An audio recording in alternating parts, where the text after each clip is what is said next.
Alam mo ba? Sa gitna ng lumalalang problema ng polusyon sa mundo, may isang simpleng gulay na ngayon ay nagbibigay pag-asa sa kalikasan.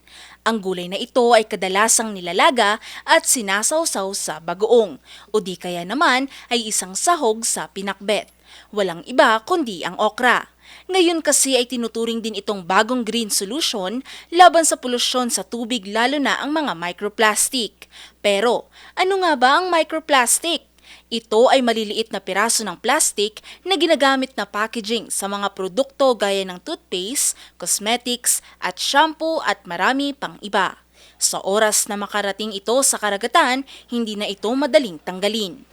Isang pag-aaral mula sa American Chemical Society ang nagpakita ng slimy substance ng okra at iba pang halaman tulad ng aloe vera at cactus ay pwedeng gamiting natural flocculant. Imbes na gamitin ang mga kemikal na karaniwang ginagamit sa mga water treatment facilities, pwede umanong magamit ang mucilage mula sa okra bilang mas ligtas at environmentally friendly na alternatibo.